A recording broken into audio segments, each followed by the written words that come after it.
Pessoal, dando sequência aqui aos nossos estudos de processo civil, recursos, princípios recursais, agora nós vamos tratar do princípio da fungibilidade.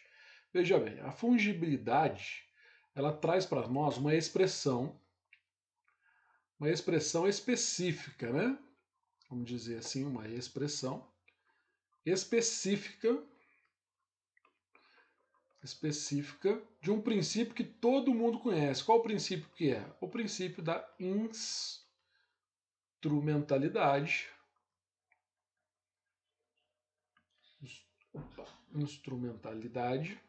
Instrumentalidade das formas. Então, quando você estudou lá em Teoria Geral do Processo, o princípio da instrumentalidade das formas, você verificou ali questões atinentes a você aproveitar um ato processual desde que ele tenha cumprido a sua finalidade e não tenha causado prejuízo a nenhuma das partes. Aqui, em sede de princípios recursais, nós temos então o princípio da fungibilidade, que é bem específico para esse momento, ok? E para que a gente possa trabalhar esse momento, da melhor forma, vamos trabalhar então a ideia de fungibilidade na situação onde que o recorrente, então nós temos aqui o recorrente, aquele que recorre, ele troca um recurso que deveria ser por outro. Ele troca um recurso por outro. Então, vamos dizer assim que ele se equivocou ao fazer uma apelação quando deveria fazer um agravo de instrumento, por exemplo. Ok? E para que a gente possa entender ali um momento desse estudo, que seriam os requisitos para que ocorram aí a aplicação do princípio da fungibilidade, nós vamos ter que fazer uma digressão histórica. Então, para isso, nós vamos ter que trabalhar o CPC de 1939, o CPC de 1973, depois nós vamos trabalhar aí como está o de 2015, tudo isso aqui vinculado ao quê? Então, obviamente, isso aqui é lei, e agora tudo isso vinculado à doutrina,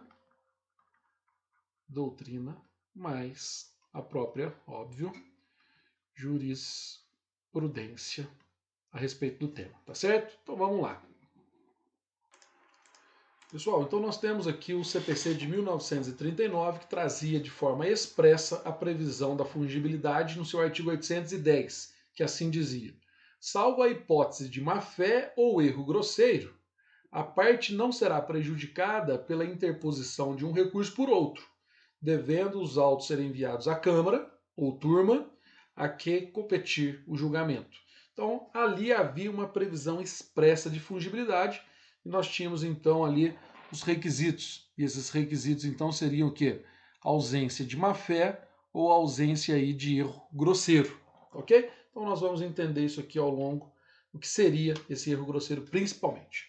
Já no CPC de 1973, que substituiu, portanto, o diploma de 39, houve uma omissão, e aí então o STF teve que dirimir a questão, e aí então nós trazemos aqui o julgamento histórico que dirimiu essa questão para vocês, ok? De antemão a gente já faz uma ressalva dizendo que esse julgamento ele versou sobre o porquê que o legislador de 73 foi omisso. Ele foi omisso porque ele esqueceu da fungibilidade, ou ele foi omisso porque ele não quis a aplicação do princípio da fungibilidade nesse novo código da época de 1973? Essa era a pergunta. Então o julgamento vem trazendo para nós a seguinte ideia. A ementa está aqui. Recurso: o princípio da fungibilidade subsiste no sistema do Código de Processo Civil de 73, a despeito de não haver esta reproduzida norma semelhante ao artigo 810 do Estatuto de 39. Então, recurso extraordinário no caso, ele foi conhecido e provido, ou seja, aplicaram lá a fungibilidade. Agora a gente vai ver os requisitos para que se aplicasse essa fungibilidade, ok? Então nós temos aqui o voto majoritário do ministro à época Xavier de Albuquerque, que assim disse: é irrelevante para mim que o vigente Código de Processo Civil não haja reproduzido norma semelhante à do artigo 810 do Estatuto anterior, pois a fungibilidade dos recursos constitui desdobramento científico, que é o da conversão dos atos processuais. Um parêntese meu aqui agora. Lembra da instrumentalidade das formas? Pronto, é exatamente isso que ele disse. Nada obsta, portanto, a que, não havendo má-fé ou erro grosseiro, ou seja, ele copiou o artigo 810, e estando satisfeitos os demais requisitos formais, inclusive relativo ao prazo, seja conhecido como sendo adequado o recurso inadequado porventura interposto pela parte. Nesse momento, então, aqui, o que o voto majoritário trouxe para nós? Trouxe para nós os requisitos para a aplicação dessa fungibilidade. Ele repetiu os requisitos da ausência de má-fé e erro grosseiro lá do artigo 810 de 1939 e trouxe para nós aqui uma adequação formal, inclusive em relação ao prazo. Por quê? Porque no CPC de 73, você tinha um prazo de 10 dias para interpor um agravo de instrumento e tinha um prazo de 15 dias para interpor, então, a apelação. Então, numa situação onde você perdesse o prazo de 10 dias para o agravo de instrumento, você poderia se fazer de bobo, vamos dizer assim, João sem braço, né? E interpor uma apelação dizendo que estava em dúvida, que não constitui erro grosseiro, então você gostaria que a sua apelação fosse admitida como apelação, porém, caso fosse de agravo de instrumento, que fosse admitido como agravo de instrumento. Ok, mas então eu vou admitir como agravo de instrumento após o prazo de 10 dias ter se esgotado? Não, por isso então essa ressalva aqui nesse julgamento relativo relativo ao CPC de 1973, tá certo? Então fique guardando essas informações para nós. Trago aqui o voto minoritário, onde ele diz que, esse é o ministro Cunha Peixoto, que diz que ele já tinha se manifestado no sentido que esse Código de 73 propositadamente deixou de fora a fungibilidade, ou seja, ele não quer mais o Instituto da Fungibilidade Recursal. Voto vencido, então a gente até pula de maiores considerações, tá certo? Então a gente vem agora aqui para o CPC de 2015. E aí então, nesse momento histórico que nós estamos, né, nesse momento atual, eu tenho duas observações. O CPC de 2015 traz para mim previsões de casos isolados para aplicabilidade da fungibilidade, ponto e vírgula. E essa aplicação decorre de entendimento doutrinário também. É possível ainda, além desses casos isolados previstos expressamente pelo CPC, que nós tenhamos a fungibilidade. Então a gente continua o nosso raciocínio da seguinte forma. Primeiramente, trazendo para vocês aqui os exemplos dessa fungibilidade expressa no CPC. Então a gente tem o artigo 1024, parágrafo 3º, que diz: o órgão julgador conhecerá dos embargos de declaração como agravo interno. Ou seja, o indivíduo fez um embargo de declaração quando ele deveria ter feito um agravo interno. Então aqui nós temos um caso expresso, de que vai ser conhecido, não vai ser penalizado ali pelo erro do cabimento, tá ok? Então depois nós temos também aí o 1032, trazendo para nós possibilidade do STJ versus STF, depois o STF versus STJ no artigo 1033. Vocês, por favor, depois deem uma lida, e vocês vão perceber exatamente essa fungibilidade entre recurso especial e extraordinário entre os dois órgãos, digamos, especiais e extraordinários, tá certo? Agora vamos para a questão mais doutrinária. Olha só esse caso que nós trazemos aqui, é um julgamento, já no novo Código de Processo Civil, que diz o que para nós? Agravo interno no recurso especial, decisão em processo de execução, acolheu parcialmente a exceção de pré-executividade e declarou a prescrição de parte da dívida executada, sem pôr fim ao processo. Natureza da decisão é a natureza de decisão interlocutória. Logo, o recurso cabível é um agravo de instrumento.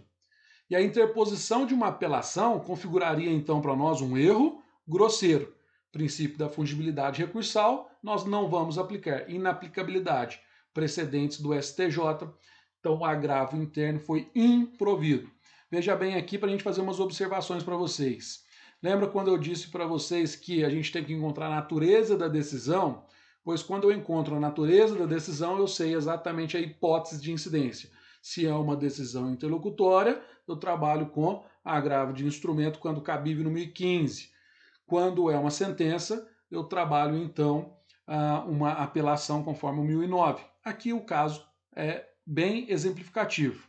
Então a gente vê aqui que ele vem datado de 2016, ou seja, já diante do novo código, trazendo para nós que é possível a aplicação do princípio da fungibilidade, desde que nós tenhamos observado o quê? As regras. Então vem cá, na forma da jurisprudência predominante no STF e no STJ, o princípio da fungibilidade recursal somente se aplica quando preenchidos os seguintes requisitos.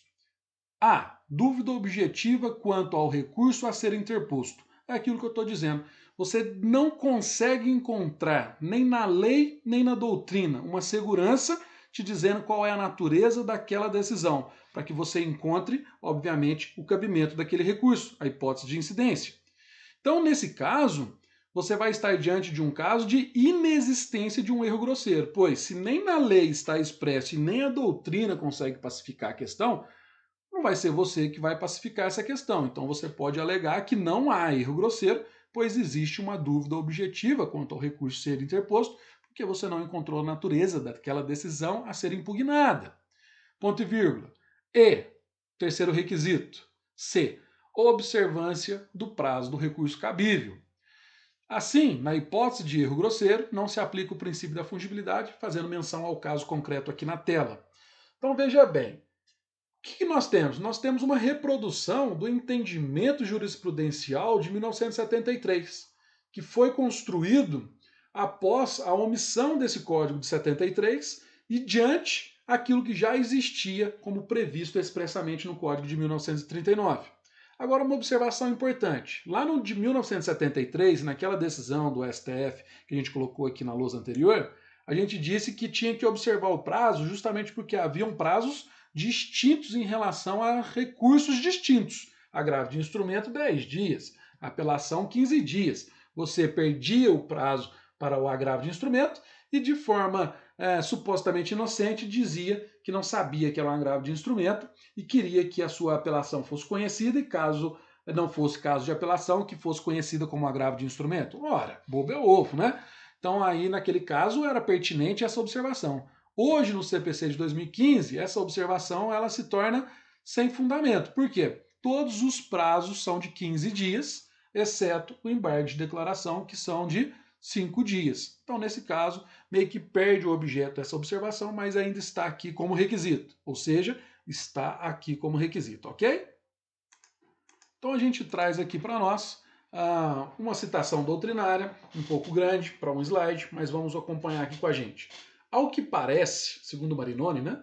Ao que parece, a solução mais adequada para tais situações é, ao aplicar o princípio da fungibilidade, determinar à parte recorrente a adequação da petição e da tramitação do recurso aos ditames corretos para o procedimento previsto, para o recurso efetivamente cabível. Trata-se de solução decorrente do princípio da colaboração judicial, especialmente dos deveres de prevenção e de auxílio do juiz para com as partes, intimando o recorrente a completar a petição pela juntada, por exemplo, dos documentos necessários, ou a conformar o procedimento. Terá então o recurso segmento regular na forma prevista para o recurso realmente adequado. Então o Marinoni vem trazendo aqui para nós que ainda tem em sede de doutrina, não só ele fala, a gente poderia trazer outros aqui, mas ainda em sede de doutrina a gente entende que, mesmo estando fora das previsões expressas do CPC, que são essas previsões que a gente colocou aqui no slide anterior, mesmo estando fora dessas previsões expressas, de forma doutrinária, a gente tem aqui um julgado dizendo que é possível, né, jurisprudência dizendo aqui que é possível, um precedente dizendo que é possível aqui a fungibilidade, depois nós temos aqui a ideia de uma citação doutrinária no mesmo sentido. Ou seja, a fungibilidade ainda existe, mesmo fora daqueles casos expressos trazidos pelo CPC. E nós vamos tentar trazer aqui, construir um exemplo com vocês. Pessoal, então a gente traz o exemplo aqui, vamos construir passo a passo o exemplo da ação de consignação em pagamento, dando para mim essa dúvida sobre qual recurso interpor em determinado momento. Olha só, o artigo 539 traz para mim assim, lá nos ritos especiais. Nos casos previstos em lei, a gente sabe que está lá no Código Civil 333, 334, Código Civil, salvo engano, poderá o devedor ou o terceiro requerer com efeito de pagamento a consignação da quantia ou da coisa devida. E a gente sabe que uma das hipóteses é quando houver dúvida a quem pagar. Então eu tenho a seguinte configuração de exemplo para nós. Eu tenho A. Deixa eu substituir essa cor aqui. Eu tenho então o A, vou chamar de autor, que é o nosso.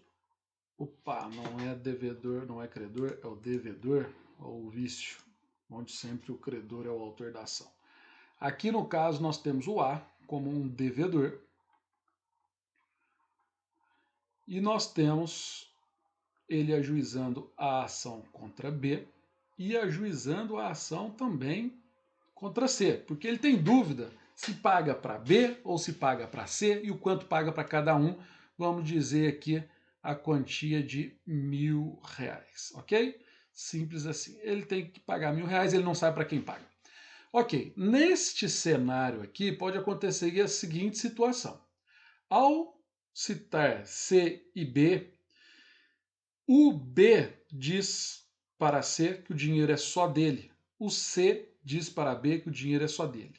E nesse momento eles passam a travar aqui uma disputa pelo valor, por este valor aqui, pelo valor de R$1.000. Eles passam a travar essa disputa por esse dinheiro só entre eles e não, vou colocar aqui, não impugnam, né? Nenhum dos dois não impugnam tanto a questão do valor, tampouco a questão de ser aí esse devedor legítimo ou ter interesse de agir nesse momento, tá ok? Então o que eu vou fazer aqui nesse momento? Eu vou dizer para vocês que eu tenho aqui a ideia de uma ruptura.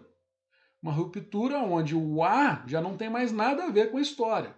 E o B e o C é que vão ficar brigando. Então, nesse momento aqui, o processo chegou para o juiz.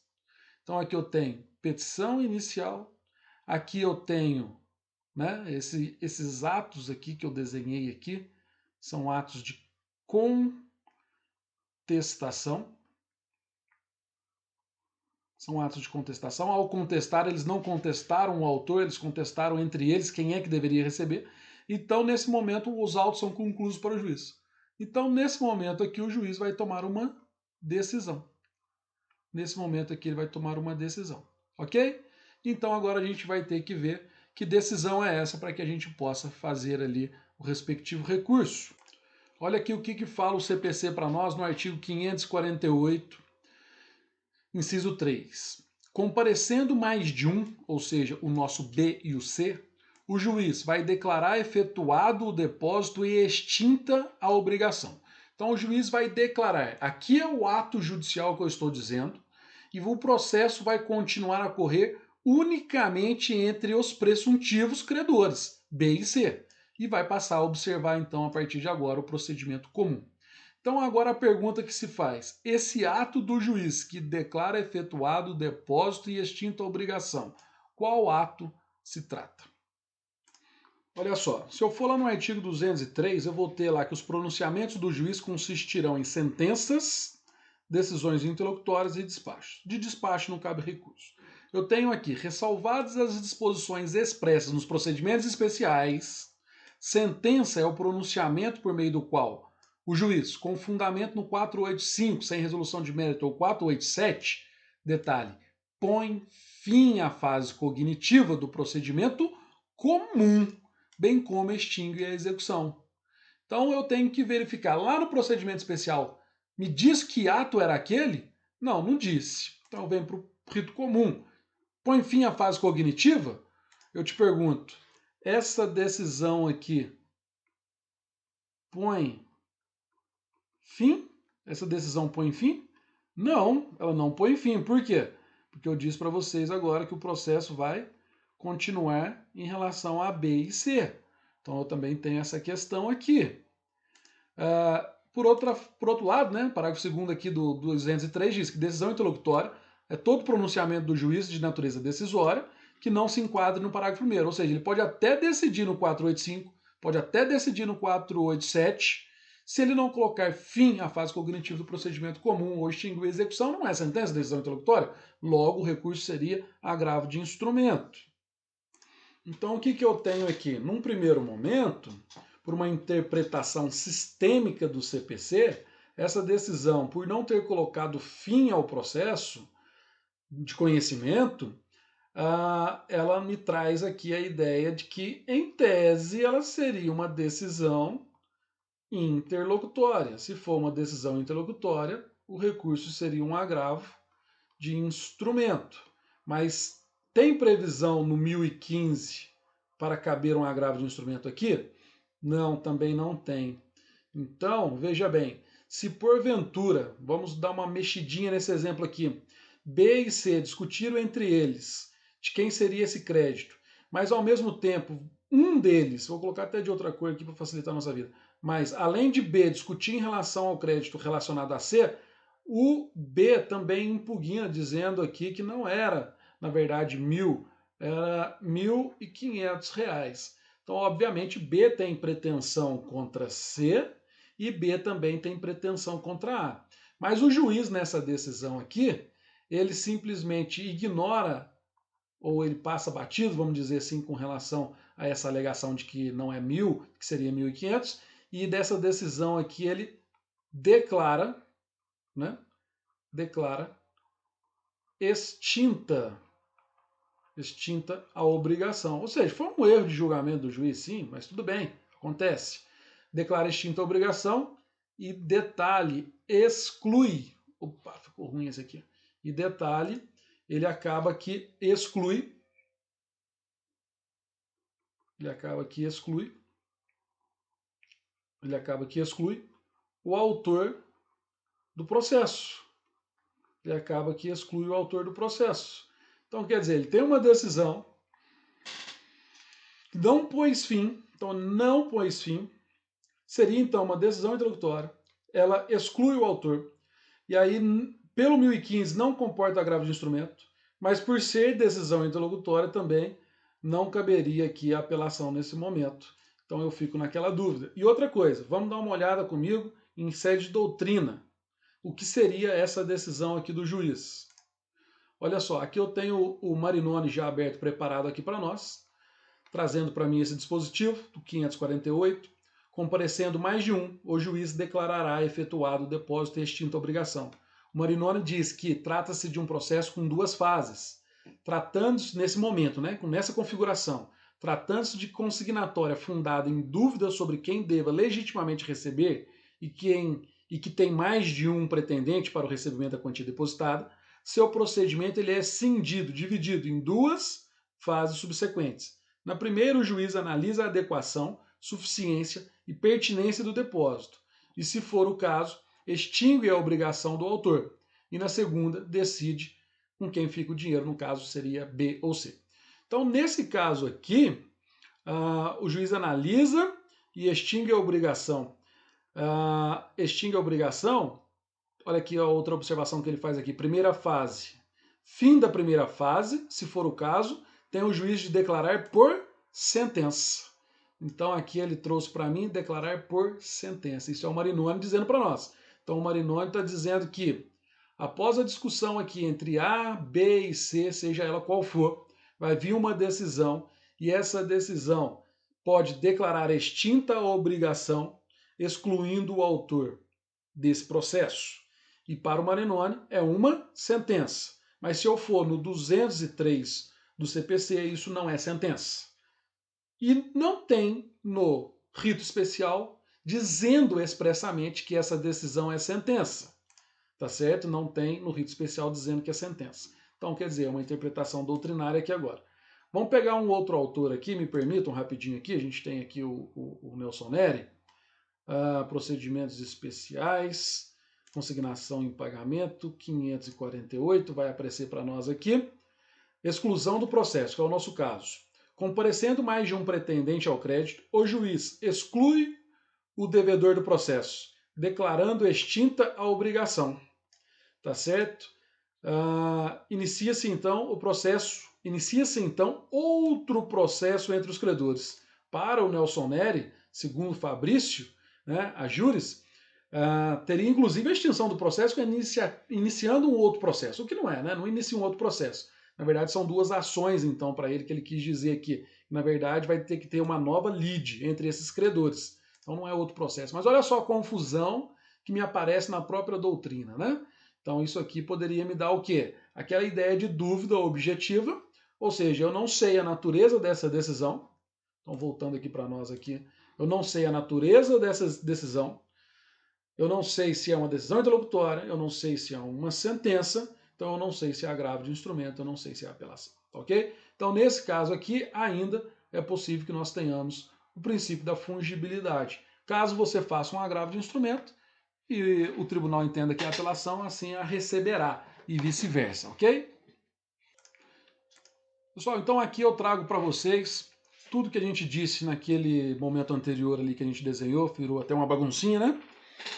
Vamos dizer, de tanta gente rabiscar, virou um rabisco só. Trouxemos doutrina, trouxemos entendimento ali explicado no exemplo. Então aqui está o nosso caso. Quando a consignação se fundar em dúvida sobre quem deva receber e tal, a gente tem aqui, quando o artigo do CPC é antigo, o artigo desse CPC atual, a gente tem aqui a ideia também de um julgado, e aí esse julgado aqui também traz para nós aqui que tá certo que é de 2010, mas ele traz para nós exatamente essa dúvida que a gente tentou mostrar para vocês. A matéria relativa ao recurso cabível contra a decisão que homologa o depósito na ação de consignação em pagamento não está pacificada na doutrina, caracterizando dúvida objetiva capaz de justificar a aplicação do princípio da fungibilidade. Então, veja bem, vem o CPC de 2015, a doutrina, ao comentar o CPC de 2015, não traz para nós nada de diferente do que já era. Então, é um típico caso de fungibilidade ainda possível no sistema jurídico, no sistema legal aí brasileiro, tá ok? Então a gente vai encerrar esse módulo aqui, já temos aí 27 minutos de gravação, com o princípio da fungibilidade apenas. Depois a gente volta com os demais, tá certo? Um abraço.